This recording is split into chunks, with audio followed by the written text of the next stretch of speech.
Louvado seja o nome do Senhor. Existe um mover do Espírito Santo aqui. Você acredita nisso? A presença dele aqui é real. Existe uma glória, uma shekinah aqui neste lugar. A presença do Senhor Deus está neste lugar. E nós já podemos sentir essa doce presença. Aproveitando que você está de pés, abra a tua Bíblia aí comigo. Em 1 Coríntios, capítulo de número 1, a partir do verso de número 27. Enquanto você procura, eu aproveito para te cumprimentar com a doce, meiga e poderosa paz do Senhor. Que essa paz permaneça dentro de cada coração. 1 Coríntios capítulo 1, verso de número 27, que vai dizer assim: mas Deus escolheu as coisas deste mundo, Deus escolheu as coisas loucas deste mundo para confundir as sábias, e Deus escolheu as coisas fracas deste mundo para confundir as fortes. Deus escolheu as coisas vis deste mundo, e as desprezíveis, e as que não são, para aniquilar as que são, para que nenhuma carne se glorie perante Ele. Fecha os seus olhos, curva a tua cabeça. Eterno, nós te glorificamos por estar na tua casa, pela tua presença, por já sentir, Senhor, a tua doce e poderosa presença neste lugar. Eu te peço, Espírito Santo, que o Senhor continue falando conosco, manifestando, Senhor, o teu poder, Senhor, em cada vida, em cada coração. Senhor, que nada e nem ninguém venha atrapalhar aquilo que o Senhor tem reservado aos nossos corações esta noite. Que toda potestade, que todo principado seja repreendida em nome de Jesus Cristo, e que todos os dardos inflamados do maligno possam ser neutralizados pelo escudo da fé neste momento, ó Pai. E que a tua igreja, Senhor, cresça de forma sobrenatural, entendendo o seu propósito nessa terra, Pai. Para a glória do teu nome nós te agradecemos. Amém e amém. Tome o teu assento glorificando ao nome do Senhor nosso Deus. O texto que nós estamos aqui apreciando e já glorificando a Deus por 9 anos de bênção, 9 anos de conquista. Eu me lembro que quando cheguei, eu não cheguei no primeiro dia da abertura desta congregação, mas cheguei no dia do aniversário do pastor, já cheguei fazendo festa.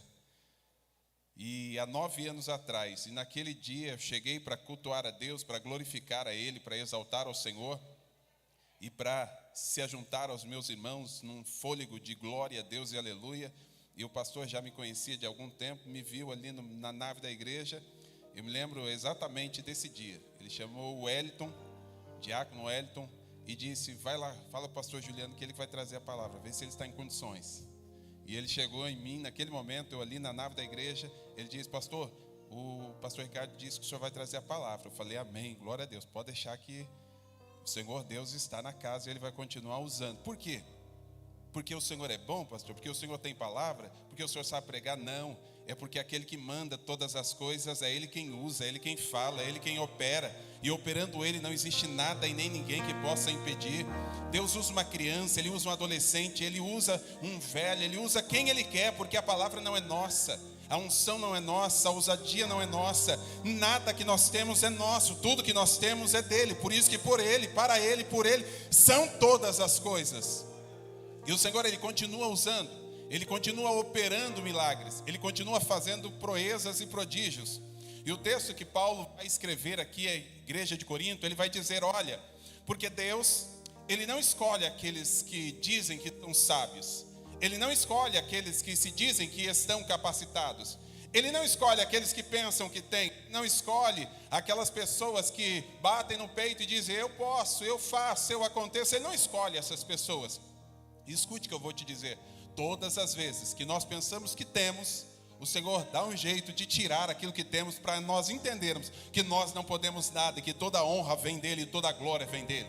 E quando nós pensamos: agora eu sei, o Senhor já falou e já nos mostrou na Bíblia Sagrada. Nós vamos entender que quando o primeiro rei de Israel, imagina a proeza de um rei, o primeiro rei de Israel, alguém que poderia ser conhecido até hoje como um homem usado por Deus. Mas quando ele entra em um caminho que ele não poderia entrar, entra soberba dentro do seu coração.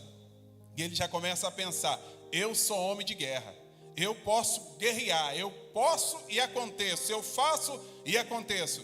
Aí Deus olha para ele e fala: você não pode nada, você não tem nada. Porque todas as vezes que um ser humano pensa que tem, Deus levanta alguém que tem mais do que ele. E aí daqui a pouco Deus levanta Davi.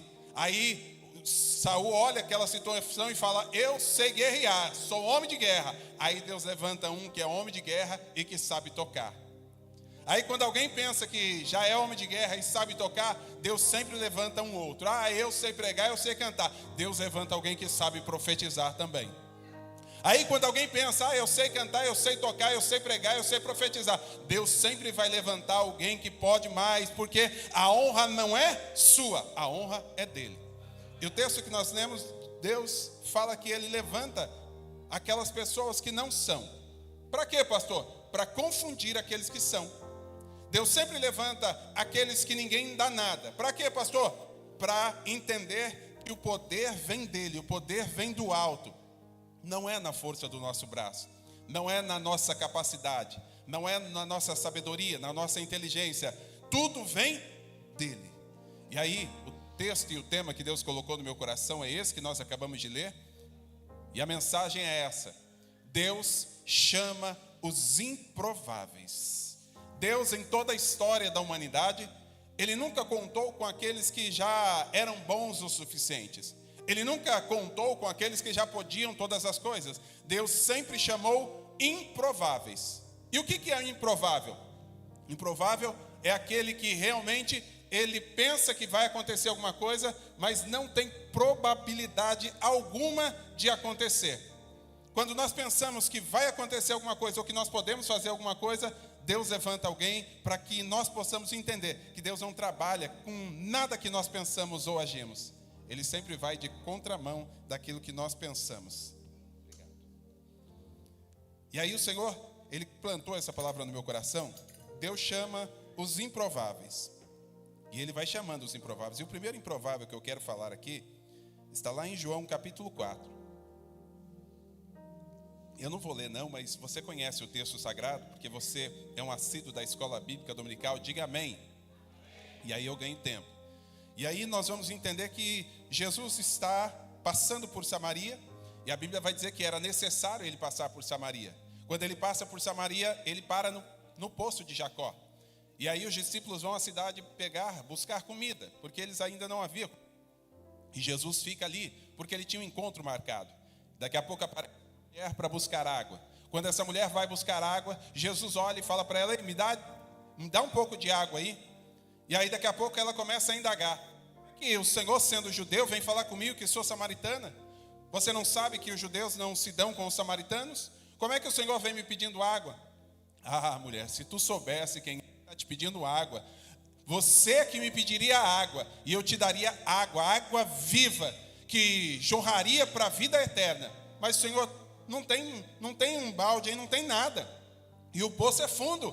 Como é que o Senhor vai tirar a água? Como é que o Senhor vai fazer isso? Se o Senhor é maior que o nosso pai Jacó, você ainda não entendeu quem é que está aqui na tua frente. Pastor, eu não entendi essa palavra. Você ainda não entendeu quem está dentro dessa casa. É Jesus o Todo-Poderoso. E eu disse que existe um mover do Espírito Santo aqui neste lugar e um mover de glória aqui. E quando existe um mover de glória, quando Jesus está na casa, o que é que eu tenho que fazer? Aproveitar a oportunidade. Por que eu preciso aproveitar a oportunidade? Jesus, Ele sabe que você precisa. Ele sabe da tua necessidade, Ele sabe da tua angústia, Ele sabe que você está precisando. Mas Ele quer que você fale o que você está precisando. E quando você fala, quando você pede, aí Ele responde, aí Ele faz o milagre, aí Ele usa o profeta, aí Ele faz aquilo que você nem imaginava, simplesmente porque você pediu. E quem bate, a porta se abre. E eu tenho aprendido que ninguém sabe o que o calado quer. Se você ficar quieto, Deus não vai saber o que você veio fazer aqui neste lugar. Pastor, Deus, mas Deus é lógico que Ele é. Mas Ele quer entender que você também saiba o que você veio fazer aqui. Pastor, o que eu vim fazer aqui? Eu não sei você, mas eu vim aqui para glorificar e exaltar aquele que pode todas as coisas. E aí Jesus começa a conversar com essa mulher. Quando Ele começa a conversar, ela faz ali mais uma indagação. Já que o Senhor é realmente quem está dizendo que é, me diga uma coisa, onde é que nós temos que adorar? No monte, ou na igreja, ou no templo? Aí Jesus responde: olha, a hora vem, e a hora é agora, em que os verdadeiros adoradores adorarão o Pai em espírito e em verdade. Aí daqui a pouco ela começa a entender, opa, o Senhor é profeta mesmo. Aí Jesus olha e fala para ela, faz o seguinte, vai lá buscar o teu marido e volta aqui porque eu tenho mais palavra para te dar. Aí ela olha e fala, mas eu não tenho marido. Aí Jesus olha para ela e fala, eu pensei uma coisa e eu entendi realmente, porque eu sou Deus, já sabia que ia falar isso. Realmente o que você tem, você não tem marido, dissesse bem. E aquele que você tem, o quinto já, não é teu marido. Aí ela assusta, porque ela não tinha contado. Ela não tinha falado. Mas daqui a pouco ela começa a ouvir a palavra de Deus. E é impossível alguém que ouve a palavra de Deus e não haver transformação. Evangelho que não transforma não é evangelho. São fábulas, é conto, são histórias, mas não é evangelho. O evangelho transforma a vida do ser humano. E daqui a pouco a palavra começou a entrar no coração daquela mulher. A fé começou a entrar no coração daquela mulher. E ela ouvindo aquilo, ela queria mais. Só que o gostoso de tudo isso, o maravilhoso de tudo isso, é que quem está cheio da presença de Deus, ele não quer ficar cheio sozinho.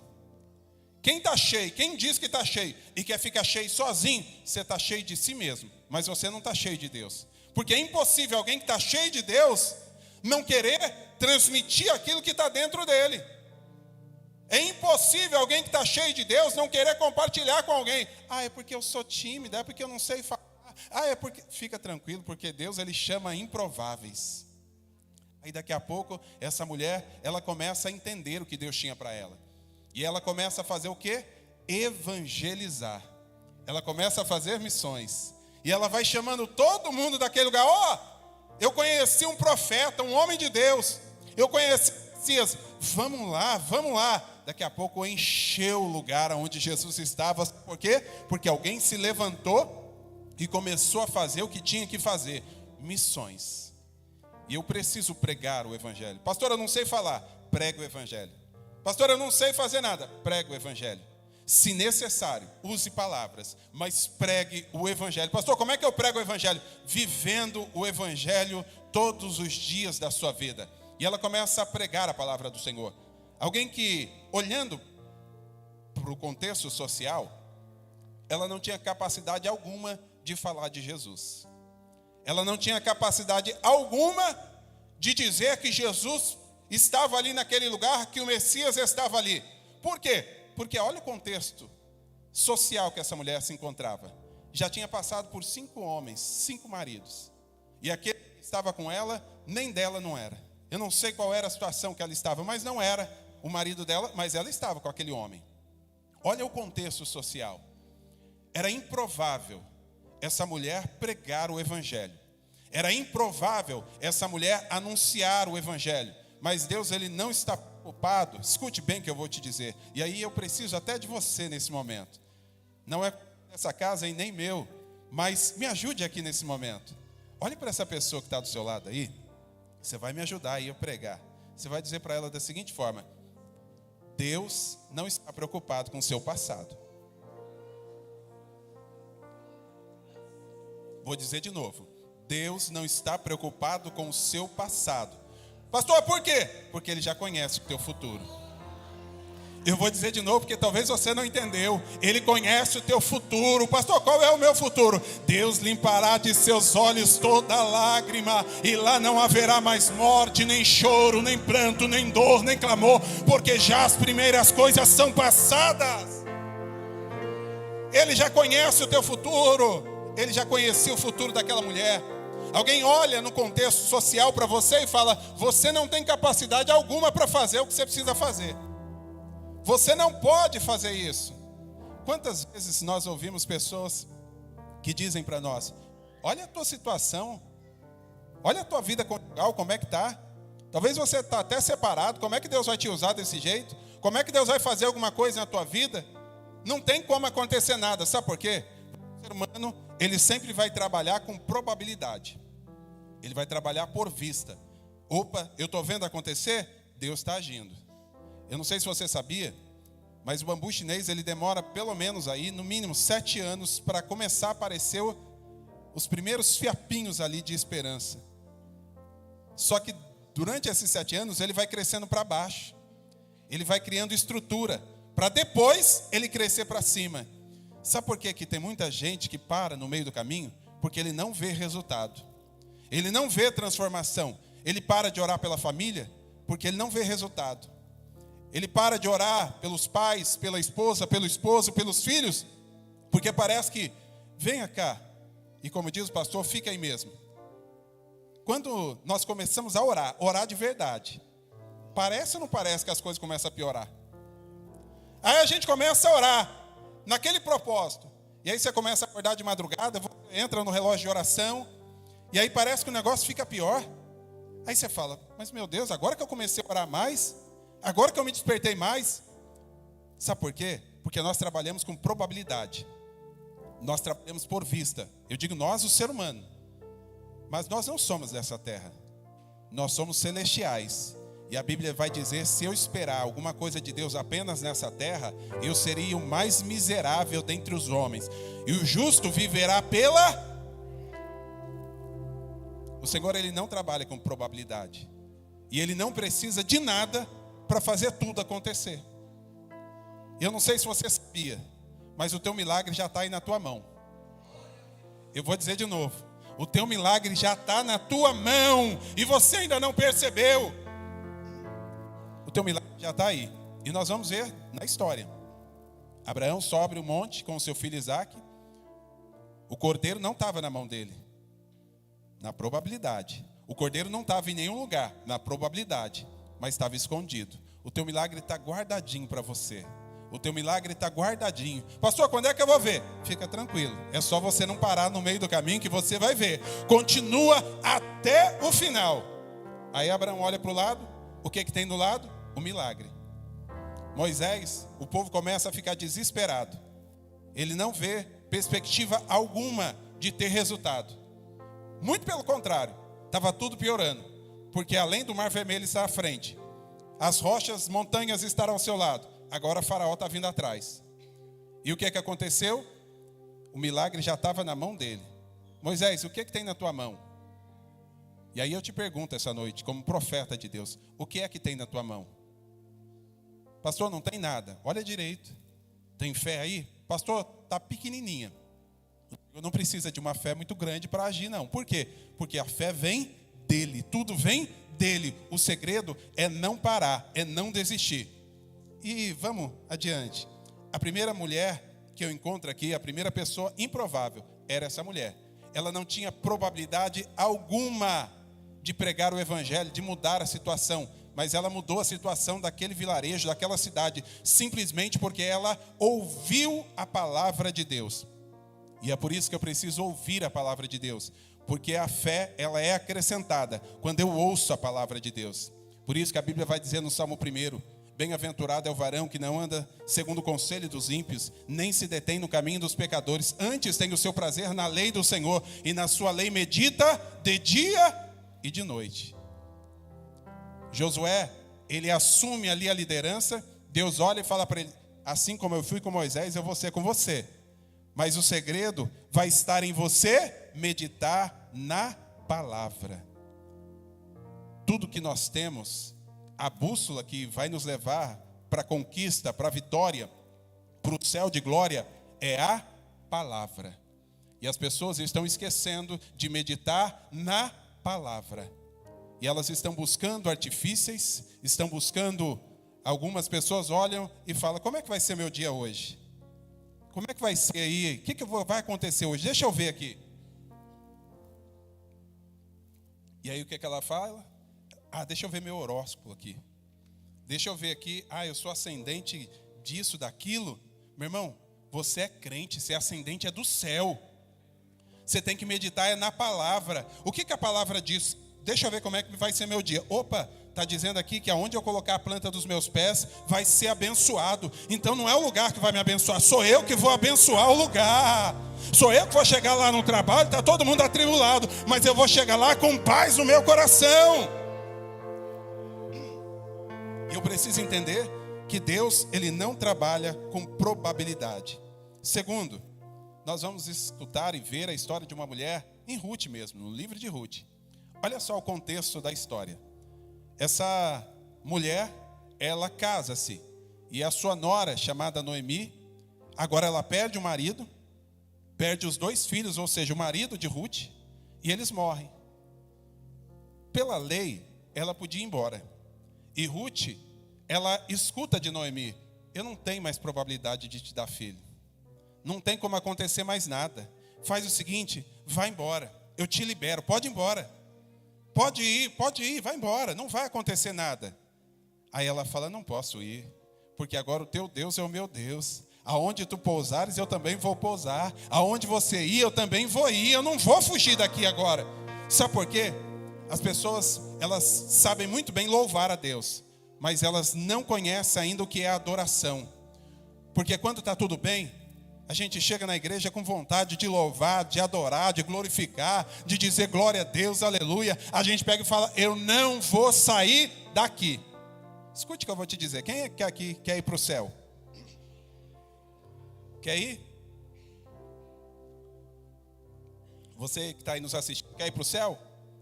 Mas você já parou para pensar que existe um momento da sua vida que você mais quer ir para o céu? Aquele dia que você, se Jesus pudesse me levar agora. E não é aquele dia que você está dentro da igreja glorificando a Deus, dizendo aleluia. É quando o negócio está ruim. Quando está tudo ruim, eu duvido alguém pensar num churrasco. Escute o que eu vou te dizer, não estou brincando não, é sério isso. No churrasco, comendo picanha, com dinheiro no bolso, com dinheiro no banco, com carro quitado, com casa quitada, os filhos tudo bem, sem doença nenhuma, com provação nenhuma, ouvindo ali sabor de mel, eu duvido você pensar: agora eu quero ir para o céu. Eu não estou dizendo todo mundo não, porque existem as suas exceções. Mas a grande maioria vai falar: como eu queria Jesus estar aqui na terra agora, para gozar o dia de amanhã, e de amanhã, e de manhã, e de amanhã. Agora, quando o negócio começa a apertar, quando o desemprego chega, quando a enfermidade aparece, quando o desespero vem, quando a doença chega, a primeira coisa que você fala é o quê? Senhor, me leva. Eu não estou mais aguentando essa terra. Senhor, é muita provação. Senhor, olha pelo teu servo, olha para mim aqui. Só que isso não acontece só com você não, aconteceu com Elias também. Elias estava sendo perseguido e ele também pediu a morte. Senhor, me leva daqui porque eu não sou melhor do que os meus pais. É a natureza humana. Mas eu quero acreditar que existem aqueles que podem estar passando na bonança, pode estar tudo bem, ele está ainda dizendo: eu sei que o céu é melhor e que eu quero ir para lá, é para lá que eu quero ir. E aí, essa mulher, ela não fez como muitas pessoas: eu estou contigo, hein? Pode contar comigo. Quando você realmente precisa dessa pessoa, ela, foge. Senhor, estou contigo, hein? Não abro. Vou ficar com o Senhor até o final. Pode contar comigo, Senhor. Eis-me aqui. Envia-me a mim. Senhor, eu quero ir para as nações. Me envia, Senhor, para fazer a tua obra. Senhor, eis-me aqui. Eu quero ser usado por ti. Pai, como um farol que brilha, eu quero ser, Senhor. Agora, quando o negócio começa a apertar, quando as coisas começam a ficar difíceis, o Senhor me abandonou? O Senhor se esqueceu de mim? O Senhor não está me olhando, o Senhor não está ouvindo a minha oração. E aí essa mulher, ela não vê perspectiva nenhuma, ela não vê probabilidade nenhuma de alguma coisa acontecer. E ela fala: eu não vou embora. Órfã pode ir, mas eu não vou embora. Eu vou continuar aqui, eu vou continuar do teu lado. E aí ela vai. Quando ela chega ali na terra, sabe o que ela vê? Ela vê a prosperidade. Só que a prosperidade não era dela. E ela começa a olhar para os campos e ela vai vendo a prosperidade. E como costume de Israel e a lei, ela poderia, como viúva, apanhar as migalhas que caíssem. E ela vai apanhando as migalhas. Ela vai vivendo do quê? De migalhas. Porque no dia da adversidade, você tem 2 opções: ou ficar reclamando para todo mundo, ou fazer alguma coisa. E ela decidiu: eu vou fazer alguma coisa. Está difícil? Agora eu vou ter que me sustentar. E a minha nora está lá, não tem capacidade, não tem mais idade para trabalhar. Vou trabalhar por ela, mas eu não vou largar ela, eu não vou abandonar ela, eu vou trabalhar por mim e por ela. Mulher de verdade. E continua ali, e foi trabalhando. Pegando o quê? Migalhas que ia caindo. E aí ela vai pegando as migalhas, vai pegando, mas ela não desiste, ela não para, ela é fiel. Guarde essa palavra, ela é fiel. E ela vai fazendo ali, ela vai trabalhando. Até que Boaz se levanta e fala: opa, eu sou parente aí de vocês, hein? Pode deixar que eu vou te ajudar. Pode pegar mais migalhas aí, pode pegar mais espigas aí. Vai pegando, não pega migalha mais não. Pega as melhores espigas. E aí ele, sem falar para ela, vai deixando isso acontecer. Sabe por quê? Porque Deus, ele sempre vai prover aquilo que você precisa. Porque Ele é o Deus provedor. Buscar em primeiro lugar o reino dos céus e a sua justiça, e as demais coisas vos serão acrescentadas. É só fazer o que você precisa fazer, o quê? Ser fiel. E ela foi o quê? Fiel. Ela não abandonou na adversidade, ela não largou no meio da dificuldade, ela foi fiel. Aí você conhece a história. Boaz casa com ela, ela fica muito bem financeiramente. Sabe por quê? Porque Deus já conhece o teu futuro. Ele só está esperando que você não desista, que você não pare no meio do caminho. Se a gente olhar pela probabilidade, tinha como haver algo provável na vida dela? Não. Só que Deus é tão bom, sabe o que acontece? Deus não está preocupado simplesmente em te alimentar.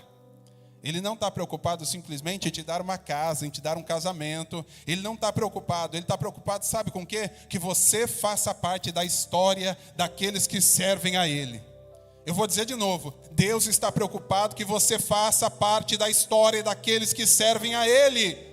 Pastor, mas o que aconteceu com essa mulher? Jesus vai entrar na genealogia dela, ou seja, o contrário ainda, ela é que entra na genealogia de Jesus, sem menos ter conhecido Ele ou ouvido falar dele. Por quê? Porque Deus está interessado que você faça parte da história. Mas sabe quando você vai fazer parte da história? Quando você se colocar de pé na presença dele e começar a fazer alguma coisa. Pastor, o que eu preciso fazer? Eu não sei o que você precisa fazer, mas eu sei que você precisa fazer. Pastor, como assim? Você precisa fazer. Eu me lembro algumas vezes, e é natural da vida, a gente ficar perdido. Principalmente para quem ainda não ativou paternidade.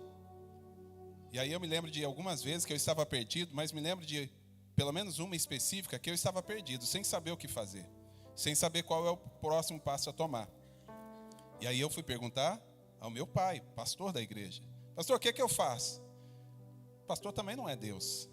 Ele não tem todas as respostas. E às vezes a gente quer, de alguma forma, quando vai conversar com o pastor, que o pastor traga todas as respostas da vida. E ele não tem todas as respostas. Mas ele me disse uma resposta que mudou a minha vida.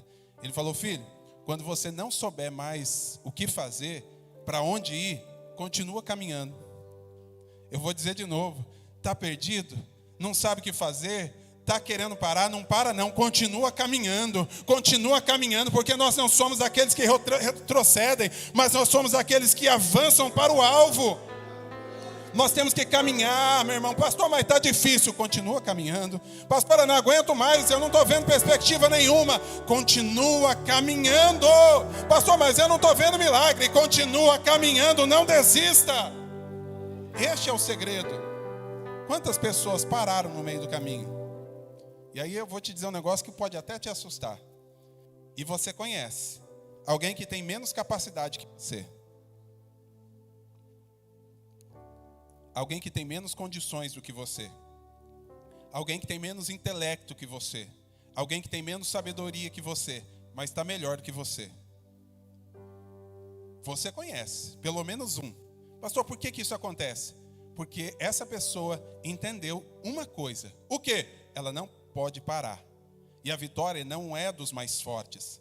A vitória não são dos mais valentes. A vitória não são dos mais sábios. A vitória é para aquele que não desiste. E aí nós temos a tendência a, quando a vida fala não, nós paramos. E aí essa mulher entendeu que ela não podia parar. Ela precisava continuar. Mas o terceiro, Atos dos Apóstolos capítulo 2. Nos evangelhos sinópticos, Jesus chama um pescador. Pedro, vem, me segue. Você não vai ser mais pescador de peixe, você agora vai ser pescador de homens. E Pedro começa a ir, e ele vai caminhando com Jesus, vai aprendendo com Jesus, ele vai ouvindo Jesus, vai vendo os milagres de Jesus. Só que Pedro, a história vai mostrar que ele era sanguíneo e colérico. Era alguém bem bravo, que fala primeiro, depois pensa. E não pensa para depois falar. Vinha, ele já falava. Aí daqui a pouco, o que acontece? Você vai vendo ali a história de Pedro. Pedro vai ouvindo Jesus, e Jesus fala: ó, eu vou morrer, vou ir para a cruz, e os homens vão me matar, e eu vou ser entregue na mão. Não, de jeito nenhum. Eu vou estar aqui para te defender. Para trás de mim, Satanás. Não vem com essa historinha fiada não, porque eu vim cumprir o propósito que o meu pai me enviou. E eu vou morrer na cruz do Calvário para salvar a humanidade, para enxertar na oliveira verdadeiro jambuzeiro bravo. E aí, Pedro fica assustado com a história, com aquela conversa, mas o tempo vai passando. E aí daqui a pouco Jesus está no Getsêmani orando, e o tempo do fim vai se aproximando. Daqui a pouco os soldados chegam e começam a prender Jesus. O que Pedro faz? Arranca a espada e corta a orelha do soldado. Jesus: para com isso, Pedro, não faz isso. Se eu quisesse, eu mandava legiões aqui de anjos. Você não precisa fazer isso, você está agindo com a força do seu braço. Você está agindo com aquilo que você sabe. Para de agir com a sua capacidade, Pedro. Para de falar para depois pensar. Começa a pensar mais naquilo que você está fazendo, Pedro. Aí Pedro vê Jesus sendo preso, ele nega Jesus. Não, não conheço esse Jesus não. O senhor estava com ele? Não, eu não. E ele nega por 3 vezes. Aí depois, Jesus morre. E Pedro começa a ficar: e agora? Para onde que a gente vai? O que a gente vai fazer? E os discípulos estão todos ali. Daqui a pouco Pedro olha e fala: quer saber de uma coisa? Eu vou pescar. Porque a tendência do ser humano é voltar àquilo que ele estava fazendo quando ele fica decepcionado. Quando a pessoa fica decepcionada, a primeira coisa que ela faz é o quê? Já que está dando tudo errado, vou pecar. Já que minha vida está desse jeito, vou fazer coisa errada mesmo. Se eu estou fazendo certo, não estou vendo resultado nenhum, então vou fazer errado. Foi o que Pedro fez. Não que ele estava fazendo errado de pescar, mas Jesus tinha dito para ele: você não vai ser mais pescador de peixe, você vai ser pescador de homens. Era a palavra profética sobre a vida dele, e ele não entendeu a palavra profética. Aí daqui a pouco ele está pescando. E quando ele começa a pescar, daqui a pouco aparece alguém lá na frente, lá na beira da praia. Aí, cadê o peixe? Me dá o peixe aí. Não tem peixe. Não tem? Então vem aqui que já tem peixe aqui na brasa. E pão quentinho também, se você quiser. Pode comer, pode se alimentar. Sabe por quê? Porque quem está do lado de Jesus tem peixe a toda hora. Porque a multiplicação sempre acontece. Porque Ele faz milagre. Agora, se você for pela força do seu braço, você vai ficar pescando sozinho a noite toda e não vai acontecer nada. Aí, Atos 2 foi o texto que eu falei. Cumprindo-se o dia de Pentecostes. Estavam todos reunidos no mesmo lugar. De repente veio do céu um som veemente, impetuoso, encheu toda a casa em que estavam sentados, e foram vistas entre eles línguas como de fogo, repartida, que pousava sobre a cabeça de cada um deles. E eles começaram a falar em outras línguas, conforme o Espírito Santo lhes concedia que falassem. Aí o povo que está ali fica assustado com aquilo. O que está acontecendo aí? Que movimento é esse? Aí, não se levanta, os discípulos não se levantam, não se levanta ninguém ali, fica ali todo mundo acuado. Só que Jesus, Ele não vai mudar a tua personalidade. Ele vai transformar o teu caráter, mas Ele não vai mudar a tua personalidade. Quem você é, você vai continuar sendo. O que você precisa aprender é canalizar a sua personalidade naquilo que Deus tem para a tua vida, o teu propósito. Aí alguém se levanta. Imagina a cena comigo, irmão. Os discípulos viram Pedro fazendo o que fez, sendo bravo, falando coisas que não devia. Eles viram. Agora imagina a cena. Quase 3.000 almas, assim, um monte de gente. Pedro agora se levanta. Imagina só alguém puxando ali. Pedro, não faz isso não, Pedro. Você vai falar besteira aí, Pedro. Não faz isso não. Fica quietinho aqui, Pedro. Não, Pedro, você vai matar alguém, Pedro. Pelo amor de Deus, não mata ninguém, não. Fica quietinho aí no seu canto. Você não pode fazer isso, Pedro. Fica aqui, imagina, conjectura comigo. Aí Pedro começa a levantar. Ei! Aí diz, pronto. Ei! Irmãos, o que está acontecendo aqui não é o que vocês estão pensando, não. Ninguém está cheio de mosto aqui, não. Ninguém bebeu. O que está acontecendo aqui é o que foi predito pelo profeta Joel. E acontecerá, diz o Senhor, que nos últimos dias derramarei do meu espírito sobre toda a carne. Os vossos filhos e as vossas filhas profetizarão. Os vossos jovens terão visões. Os velhos sonharão sonhos. Isso aqui é obra do Espírito Santo. Pedro começa a pregar. ele vai ali com ousadia, sabe por quê? Porque Deus vai canalizar a tua personalidade naquilo que Ele quer fazer com você. E ele começa a pregar, ele vai pregando. Sabe o que acontece? Quase 3.000 almas aceitam a Jesus naquele momento. Ninguém teve coragem de fazer o que Pedro fez. Não importa o que dizem de você, não importa o que estão falando de você, não importa o erro que você cometeu lá atrás, porque Deus não olha aquilo que você fez no teu passado, Ele está olhando aquilo que você está fazendo agora. E aí, Pedro se levanta e ele começa a pregar o evangelho. Aí alguém olha e fala, vai parar por aqui, não vai acontecer mais nada. Aí Pedro faz o quê? O que todo crente tem que fazer, vir para a igreja orar. E aí ele vai orando, ele vai indo. E Pedro e João estão caminhando, indo para o templo. Aí daqui a pouco um mendigo olha e fala para ele, ó, me dá de comer. Me dá aí um dinheiro, me dá um trocado, me dá alguma coisa. Aí Pedro olha para João e fala, eu não tenho. Não sei se era Pix naquela época, cartão, mas dinheiro ele falou que não tinha. Não tinha nada ali. Aí daqui a pouco fala, o que eu não tenho ouro nem prata, mas o que eu tenho, isso eu te dou. Em nome de Jesus, levanta e anda. Sabe por quê? Porque Deus quer te usar. Mas eu não tenho probabilidade nenhuma. Deus não está preocupado com a sua probabilidade. Deus não está preocupado com a sua matemática. Deus não está preocupado com a sua aquisição financeira. Deus não está preocupado com a sua situação. Ele quer te usar do jeito que você é.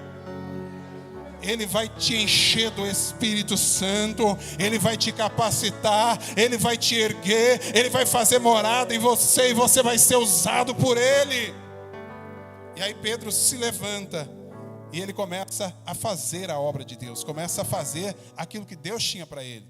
As pessoas olham a nossa capacidade, elas olham para você e querem projetar em você uma capacidade humana. Mas Deus, Ele não está preocupado com a sua capacidade. Pastor, o que eu tenho que fazer? Só falar. Porque as pessoas, elas querem estar prontas para depois fazerem. Mas Deus, Ele não é assim que Ele age. Primeiro você faz, primeiro você começa a fazer, e no caminho Ele vai te aperfeiçoando. Foi o que Ele disse para Abraão: Abraão, sai do meio da tua terra e do meio da tua parentela e vai para uma terra que eu te mostrarei. Você viu? Não. Você está vendo? Não. Continua caminhando, porque eu vou te mostrar essa terra. Vai caminhando. E no caminho eu vou aperfeiçoar o que eu tenho na tua vida. No caminho eu vou fazer um milagre acontecer na tua vida. No caminho eu vou fazer um milagre para você. Mas não é do jeito que você quer e nem do jeito que você pensa. É no caminho. E as pessoas querem ver primeiro para crer. E não.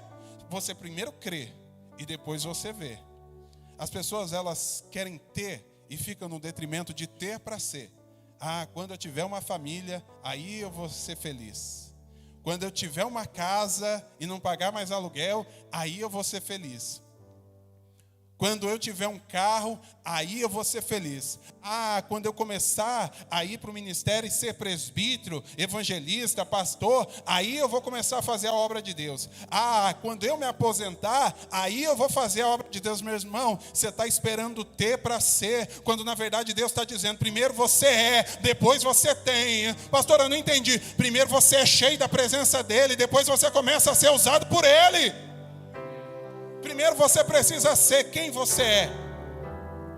As pessoas olham para você e elas ficam pautando a sua vida naquilo que você é. Deus, Ele não olha quem você é, aquilo que você tem naquele momento, porque você não é a fase que você está passando, você não é a fase que você está vivendo, você é muito mais. Pastor, quem eu sou? Você é filho amado de Deus, você é imagem e semelhança dEle. Pastor, mas eu preciso ter para eu ser. Não, você não precisa ter. Quantos aqui tem sonhos de Deus? Levanta a mão só para eu ver. Quantos aqui tem sonhos? Você já sonhou com alguma coisa? Em ser usado por Deus? Você já sonhou em profetizar? Você já sonhou que estava sendo usado por Deus? Você já sonhou com uma casa, com um casamento? Você já sonhou com alguma coisa? Seja ela espiritual ou material? Já sonhou? Se você já sonhou é porque Deus já tem preparado para você. Porque Deus não vai mostrar nada aquilo que Ele não possa fazer na tua vida. Se Ele deixou você ver, é porque já tem. É só você tomar posse. É só você trazer à existência aquilo que ainda não existe. E para finalizar, capítulo 9 de Atos ainda. No capítulo 1, nós vamos ver a história da igreja sendo formada. E no meio dessa história existe um homem que ele era muito zeloso. Ele era totalmente religioso. E ele brigava pela religião. Ele brigava tanto que ele chegou a matar alguns por causa da religião. Porque a religião, ela aprisiona pessoas. Mas a graça liberta pessoas. E aí esse homem está indo com cartas, pronto para matar os cristãos. E ele tinha poder para fazer aquilo, mediante a sua religião. Mas no capítulo 9, ele começa a entender que existia uma força maior, um poder maior, um Deus maior do que ele conhecia. E Deus agora se apresenta para ele e fala: Paulo, Saulo, Saulo, quem você pensa que está perseguindo? Quem está falando aí? É Jesus, Paulo, a quem você persegue. Sou eu que falo contigo. E eu vou mudar a sua vida hoje. E a primeira coisa que eu vou fazer para mudar a sua vida é te cegar. Sabe por que tem muita gente que não vê a glória de Deus? Porque está vendo com os olhos carnais. E para você ver a glória de Deus, o milagre de Deus, você precisa olhar pelos olhos espirituais. Por isso que Saulo agora fica cego, sem ver nada. Aí você conhece a história, depois ele realmente entende quem era Jesus e ele se converte. Mas venha cá, e novamente, fica aí mesmo. Tinha alguma probabilidade desse homem se converter? Vamos olhar num contexto social hoje, do século 21. Tem um homem aí, eu não vou dizer o nome dele, mas ele já, há no mínimo 16 anos atrás, ficou no poder. E ele tentou de todas as formas destruir os cristãos. Agora imagina só, se amanhã esse homem se converte e começa a pregar o evangelho. Alguém vai olhar para ele e falar: não, eu não quero saber desse evangelho desse homem não. Eu não quero saber desse homem não. Era isso que Paulo estava fazendo. Era isso que estavam fazendo com Paulo. As pessoas tinham medo dele. Não, ele está falando que é crente só para enganar. Depois ele vai nos matar. Imagina só, não tinha probabilidade alguma. Era um homem totalmente improvável de fazer a obra de Deus, de fazer aquilo que Deus queria. Era improvável. Mas Deus não trabalha com probabilidade humana. Deus chama quem Ele quer, usa quem Ele quer, faz do jeito que Ele quer, porque Ele é Deus. E às vezes nós queremos tomar o poder de Deus e falar: não, esse não, aquela não, aquele não, ele não pode, ela não pode. E nós queremos roubar a glória de Deus das pessoas e impedi-las de fazer aquilo que Deus chamou elas para fazer. E o que Deus chamou a gente para fazer? Literalmente duas coisas: amar e perdoar, ou amor e perdão. Amar as pessoas e perdoar as pessoas. E às vezes nós queremos ser agentes de Deus, não agentes missionários, não agentes transmissores de glória, mas agentes que tentam tirar, roubar a glória de Deus da vida das pessoas. E nós ficamos querendo selecionar: você não pode fazer, você não pode fazer, você também não pode fazer. Eu não estou dizendo de ordem eclesiástica, de ordem e de igreja, não, estou dizendo de reino. Nós precisamos entender que assim como Deus chamou Saulo e transformou Saulo em Paulo, só que escute bem, quando Deus chama, há uma transformação. As pessoas podem até relutar em ver, mas elas vão ver que você vai sofrer pelo evangelho, você vai sofrer naufrágio, você vai sofrer prisão, você vai sofrer as duras penas, mas não vai negar o nome de Jesus. Pastor, o senhor acabou de falar que Deus, Ele está chamando os improváveis. É isso mesmo. Deus, Ele está chamando você, que pensa que é improvável acontecer alguma coisa na tua vida. Deus está te chamando para algo sobrenatural. E o que eu preciso ter? 4 coisas. Eu falei de 4 homens e mulheres aqui, e como Deus usou esses homens e mulheres. Pastor, eu quero ser usado por Deus. Eu quero fazer coisa que hoje eu não tenho capacidade alguma de fazer. Mas eu quero fazer a obra de Deus. Eu quero fazer missões. Eu quero ser melhor do que eu sou. Eu quero pregar o evangelho. Eu quero ter ousadia para fazer. Ou então eu quero voltar a fazer porque um dia eu fiz. Eu quero ter essa ousadia. Eu quero ter isso. Eu quero. Você precisa de 4 coisas para você realmente entender e sair do estágio de improváveis para alguém que é usado pelo Senhor Deus. O quê? A primeira coisa, eu vou na mesma ordem. A primeira coisa que você precisa ter, fé. Me ajuda aí. A primeira coisa que eu preciso ter é fé. Fé. Repita comigo, vamos lá. Fé. É a primeira coisa que você precisa ter. E a fé vem pelo ouvir. E ouvir a palavra de Deus. Deus está te dizendo que você é mais do que vencedor. Deus está te dizendo que Ele quer te usar. Deus está te dizendo que Ele quer que você se levante e comece a fazer alguma coisa. E você está ouvindo pela fé. A primeira coisa que você precisa ter é fé para fazer alguma coisa. Porque sem fé, você não sai do lugar. A segunda coisa que você precisa ter é fidelidade. É ser alguém fiel. Alguém que realmente quer pregar o evangelho, que muda a sua vida. Pastor, como é que eu realmente vou saber que eu mudei de vida? Não é você que vai saber. São as pessoas que vão olhar para você e ver que você mudou. E você precisa ter essa fidelidade dentro do seu coração. Não negar o nome de Jesus, não negar a sua essência, não negar quem você é. Você é crente no Senhor Jesus, você é alguém que está buscando mudança. Pastor, mas eu não sou perfeito. Deus não está preocupado com pessoas perfeitas, Ele está preocupado com pessoas que são fiéis a Ele. E eu preciso ser fiel. A terceira coisa que eu preciso ser, essa é uma das características que esse povo todo teve aqui que eu disse. Coragem. Porque Deus não vai usar medroso. Se você tem medo de fazer a obra de Deus, continue aonde você está. Não faça nada não.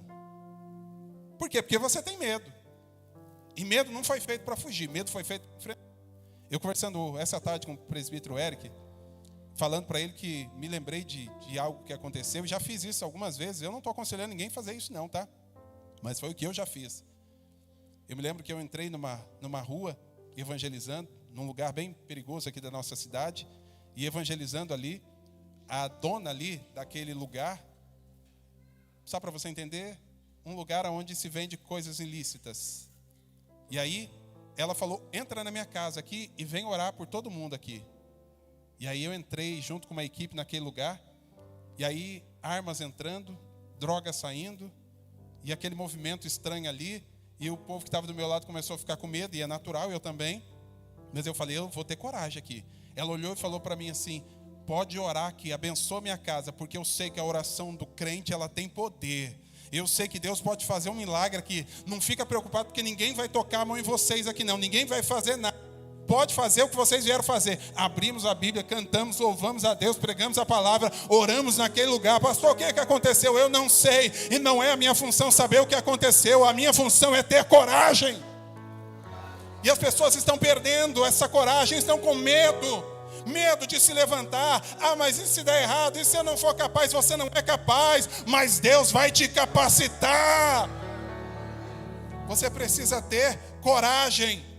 Coragem para se levantar.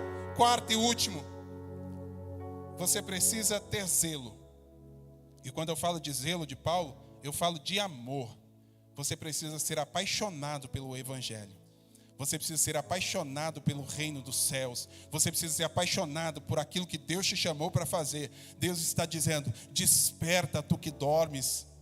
Faça resplandecer, levanta dentre os mortos e Cristo vai te esclarecer. Está na hora de você se levantar como valente, valente na presença de Deus. Está na hora de você ser apaixonado pelo reino dos céus. Eu quero te convidar a ficar de pé neste momento.